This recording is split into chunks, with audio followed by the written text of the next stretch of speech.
আজকে আমি চলে এলাম আমার শ্বশুর বাড়িতে। আমার শ্বশুর বাড়িতে হঠাৎ করে এলাম, বলো তো কেন? হ্যাঁ, দেখাচ্ছি। এই যে আমার ভোলা বাবার কালকে পুজো, ওই জন্য চলে এলাম। আস্তে আস্তে একটু দেরি হয়ে গেল। এই যে এখনও আমার ভোলা বাবাকে সাজানো হয়নি, রং করা হয়ে গেছে, আরও কিছুটা বাকি আছে, হয়তো কালকে সাজিয়ে দেবে। কি ভালো লাগছে না? কি মিষ্টি লাগছে আমার ভোলা বাবাকে। আমার তো দারুণ লাগছে। এসে দেখে আমার ভোলা বাবাকে আমার মুখে একটা হাসি চলে এসছে।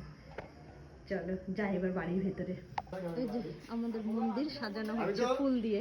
হ্যাঁ, দেখো গাঁদাটা। হ্যাঁ, এই যে গাঁদাটা বালুঘাট থেকে আনা হয়েছে, এক একটা পিস 30 টাকা।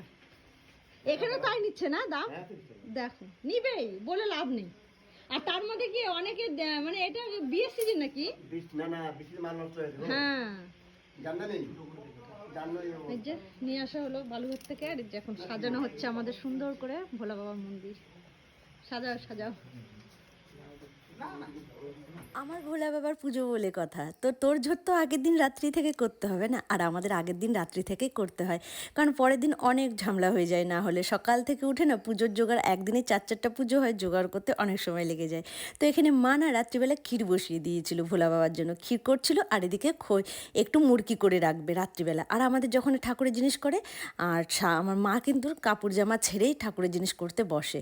আর আমরা আগের দিন থেকেই নিরামিষ খাই, তো ওই জন্য কোনো অসুবিধা হয় না। আর এখানে আমরা ওই যে সব লোকজন আসবে, সেই সবজিগুলোকে কেটে কুটে রেখে দিচ্ছিলাম। আমরা যতজন থাকি সবাই মিলে কিন্তু বসে পড়ি। আসলে আগের দিন কেটে রাখলে না পরের দিন ঝামেলাটা কম হয়। যত পুজোর জিনিস বা পুজোর জোগাড় বলো, কাজ বলো, আগে থেকে একটু করে রাখা যায়, আর পরের দিন তো একদমই এগুলো করার সময় পাওয়া যায় না।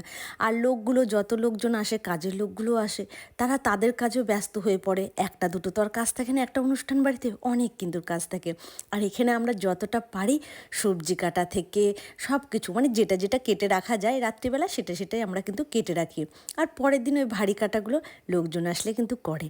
তো এই যে তোড়জোড় চলছে, আমি বসেছি আমার ছোটো ননদ, আর এদিকে আমার জায়ের মা, মানে আমার কাকিমা, আর এক কাকিমা। করতে করতে কিন্তু আমাদের খাওয়া দাওয়া মেটাতে, সব কাজ মিটিয়ে শুতে কিন্তু 1:30 থেকে 2টো বেজে গেছিলো। যাই হোক, নেক্সট ভিডিওতে আবার দেখা হবে আমাদের বাড়ি পুজো নিয়ে। ভালো থাকবেন সবাই।